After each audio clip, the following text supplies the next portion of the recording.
heard some of you saying that it sounds like a Splendor. If you say so, there is something wrong with your ears.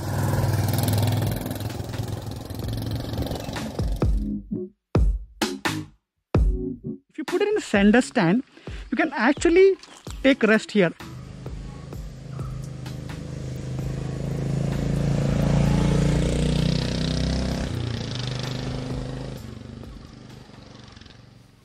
Hi guys, welcome to my channel Reviewing Indian. Today we are going to do the 3000 km review of my Meteor 350 which I bought a month back. So what I'm going to do is that I'm going to take it for a ride, and on that journey, on the way, I will just stop at different places and give updates about various factors like performance, handling, mileage, whether you should buy or not. So let's start without any further delay.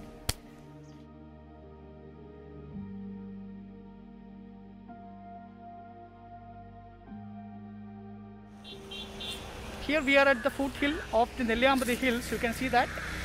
This is where I came for the review. So I had to ride around 40 kilometers from my home. You can see my Meteor. On the way I stopped on the highway for some performance testing, which I will show in this video. I tried 0 to 100, top speed, everything. And I'm going to climb this hill, and while climbing I'll stop at different places and review performance, handling, braking, fuel efficiency, overall feel, comfort, everything. So let's start the climb and let's start the review. So we started our climb. Actually you can see that this is the way I came. So let's start our review. So let's start with the front side. So let me start with the headlamp. So headlamp is halogen, as you guys are aware. Okay, it's halogen, not LED. But the thing is that if you are aware, LED headlamps look good, but most of the headlamps don't give that much of a throw. But this headlamp, despite being a halogen, it's pretty good. It gives very nice throw, and even on the highways and B roads, the throw is pretty good and the intensity is also very good. So if you haven't seen my video, just watch my 500 kilometer night ride, which I'll give the link on top, and there I told about the headlamp power. It's pretty good. You will see this DRL like thing.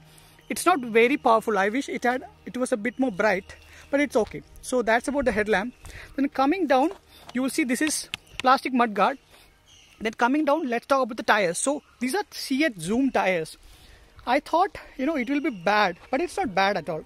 I've ridden in slightly rainy condition, bad roads, highways, twisty roads, everywhere. It performed extremely well. It's comfortable, it grips well. So I thought, being C8, it might not be great, as good as MRF or Michelin, but the tires are really, really good. No complaint there. Now let's talk about the brakes. So the brake is 320, I believe, at the front, and 270 or 280 at the back. It's pretty good. It's not like very bitey like an R15 or my Dominar or something, but it's pretty strong. You won't get the initial bite, but it stops on time and it doesn't lock up. Now we are at another location. Now let's talk about the suspension.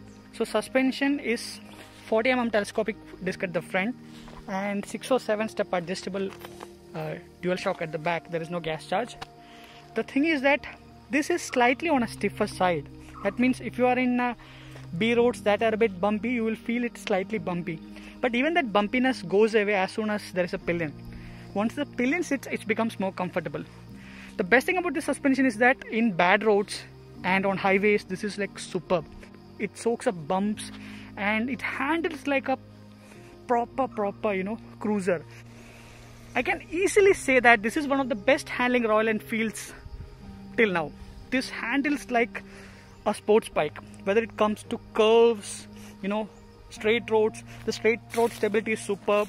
The curves, it handles superbly well, and I'm really impressed by the vehicle's handling. So that is a very good positive point here as well. So despite weighing 191 kilos, it doesn't feel like that heavy. It feels nimble, agile, especially because of the weight is lower. The CG is lower, center of gravity is lower. So it feels like a very light vehicle. And as soon as it starts moving, it feels even lighter. So handling is superb. The weight is not a problem at all. You won't feel. And now let's talk about the seating comfort. So I have this optional touring seat. You can see that it's a touring seat. It is slightly on a harder side. There is this 3D support, which they say it's comfortable for your spine. It is very comfortable. I've been just riding for hours with 745 mm seat height. It's very low actually, so that even shorter people can actually ride it comfortably. And my height, for your reference, is 172 centimeter. I don't have any problems in sitting. I'll just show you. You know, I can easily sit, and I am 5'7" or 172 centimeter. No problems at all. You can see that I'm just very comfortable. I can easily move around, so no problem there. So now let's go to the next point. And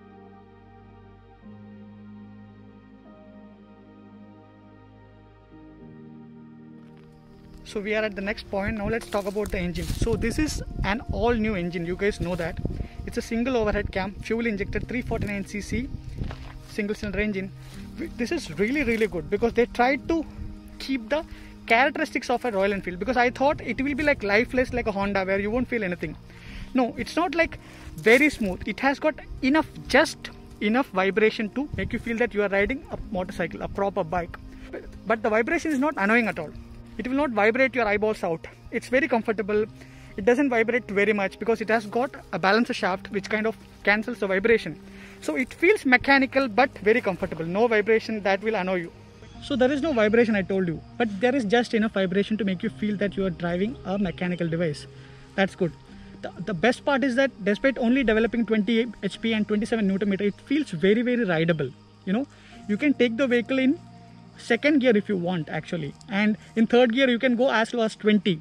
In fourth gear you can go as low as 30, and in fifth gear, that's the best part, you can go as low as 40 and go to the top speed. So imagine in one gear you will go from 40 to 120.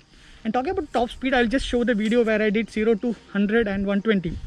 It is limited to 120. I feel this vehicle can do maybe 140, 150 also, but they limited it so that you can do this speed all day without breaking the engine. I will just leave the link again. I've ridden like 500 kilometers from Chennai to Palakkad, then I went to Idukki. I've been to so many places. I covered 3000 kilometers. So it feels like very comfortable. You can do 100, 110, even 120 all day without any problem. Try an acceleration test.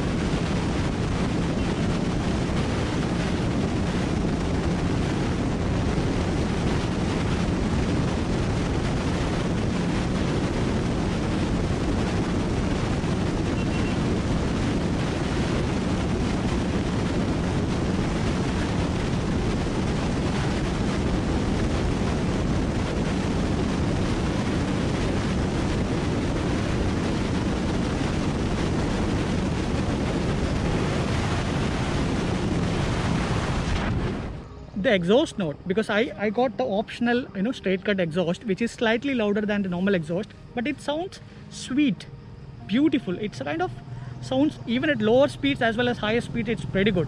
And I heard some of you saying that it sounds like a Splendor. If you say so, there is something wrong with your ears. You get it checked.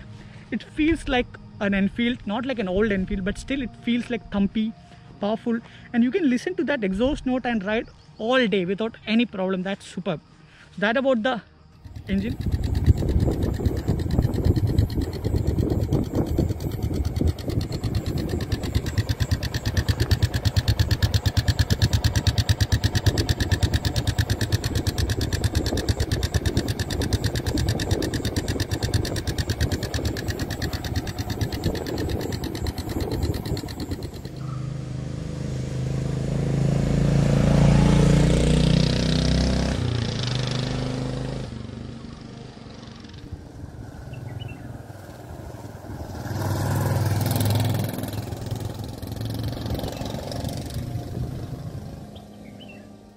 Then mileage, I told you, I'm getting anywhere between 37 to 42. I got 37 when I was going to Idukki. I will just show the clip from that. You can check the video also. And when I was riding really hard, the other day I went to Cochin and I came back. I was doing 110, 120 all day. I was revving the engine. Then I got around 35. That is the worst I got. The maximum good I got was 42, 43. So with a 15-liter fuel tank, you can do 500 plus kilometers easily. No problemo. So fuel efficiency is good. The engine feels mechanical, superb. The low end torque is super because I tried the CB350. It lacks the low end torque. If you put it in 5th gear, it won't pull. If you go to 100 and put in 5th gear, it will stay there. You can't overtake. But this is not that. You are in 80, 90, 40, whatever it is in 5th gear, you just twist the throttle, it kind of pulls. That's about the performance. Now I told about the fuel efficiency. Now let's talk about other factors. Now coming to other features. So this meter is very legible even in bright sunlight as well as at night, no problem at all. And you guys are already aware of what are things you can see. You can see, you know, the gear position, trip, time, fuel, fuel level and all. That is a slight problem because the fuel level is slightly unreliable, not much, slightly. So the problem with this fuel gauge is that it's not very unreliable. The problem is that when the vehicle is slightly inclined or not in a straight position, it kind of tends to give wrong readings. But as soon as you start going straight, it's okay. So that is a slight annoyance. And this tripper navigation is also useful. I only used it once, but it was useful. You have to get used to it because some signals you have to get used to because it might be slightly confusing. But it's useful, especially, you don't have to take your phone out.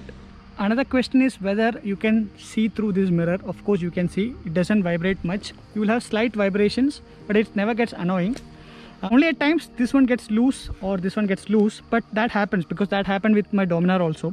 No problem. You have to just tighten it. So no problem with the view whatsoever. So that's another point for Royal Enfield Meteor.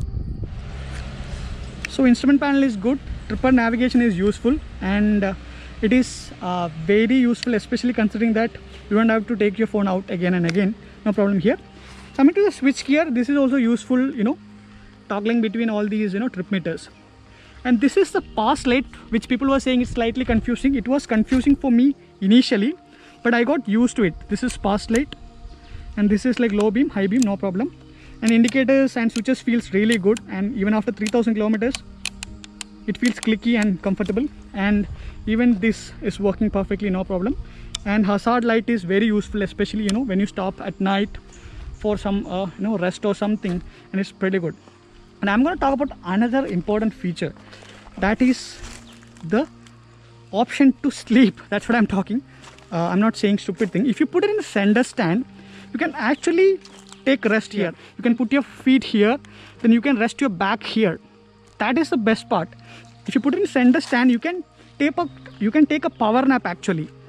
So that is the best thing, because of this slop, you can actually feel comfortable. You can sit here, lean backwards and take a power nap. That is one unexpected feature I found.